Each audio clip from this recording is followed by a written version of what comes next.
അപ്പൊ എന്നും മനസ്സിൽ ഓർത്ത് വെക്കുന്ന ഇഷ്ടപ്പെട്ട കഥാപാത്രം കസ്തൂരി മാനിലെയാണോ? അങ്ങനെയല്ല, എനിക്ക് കുറേ ഉണ്ട്. അത് കുറേ കഥാപാത്രങ്ങൾ നമുക്ക് ഇഷ്ടപ്പെട്ട എന്നാലും ഒരു രണ്ടു മൂന്നെണ്ണം പറയാൻ അല്ല, അങ്ങനെ നമുക്ക് രണ്ടു മൂന്നെണ്ണമായിട്ട് പറയാൻ പറ്റത്തില്ല. നമുക്കെല്ലാം നമ്മൾ ചെയ്തു പോരുമ്പോൾ നമുക്കതെല്ലാം നമ്മളുടെ പ്രിയപ്പെട്ടത് തന്നെയായിരിക്കും. എന്നാലും പക്ഷെ ഇനിയിപ്പോ ചെയ്യണം എന്ന് ആഗ്രഹമുണ്ട്. ഓരോരോ ലളിത ചേച്ചി ചെയ്ത പോലത്തെ കഥാപാത്രങ്ങൾ, വെങ്കലത്തിലെ കഥാപാത്രങ്ങൾ പോലത്തെ, ഓ വെങ്കലൊക്കെ അസാധ്യമാണ്. അതുപോലത്തെ ഒക്കെ ഒരു കഥാപാത്രം, അതുപോലെ സുമാരിയമ്മ ചെയ്ത പോലത്തെ കഥാപാത്രങ്ങൾ ഒക്കെ ഇത്തിരി ഇതൊക്കെ നമുക്ക് ആഗ്രഹങ്ങളാണ്, നമ്മുടെ മോഹങ്ങളാണ്. ഉർവശി ചേച്ചിയുടെ അമ്മയായിട്ട് ചെയ്തിരുന്നോ?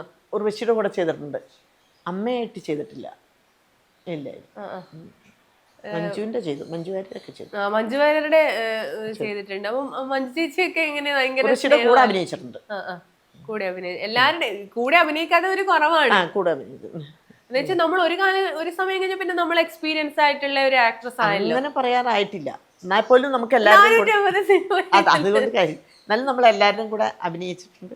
ഭയങ്കര ഡൗൺ ടു എർത്ത് അല്ലേ? നമ്മൾ എത്ര ചെയ്തെങ്കിലും ഭയങ്കര എല്ലാരിലും താഴെ നിന്നിട്ട് അതാണ് കാരണം. നമ്മൾ നോക്കുമ്പോൾ ഓരോരുത്തരും നമ്മളെക്കാട്ടിലും മുകളിലാണ്, കഴിവുള്ള ആൾക്കാരാണ് എല്ലാവരും. ഇപ്പോൾ വരുന്ന കുട്ടികളുടെ കൂടെ ഞാൻ അഭിനയിച്ചിട്ടുണ്ട്, പക്ഷെ നോക്കുമ്പോൾ അവർ എത്രയോ മുകളിലാണ്, എത്ര രസമായിട്ട് അവർ ചെയ്യുന്നത്.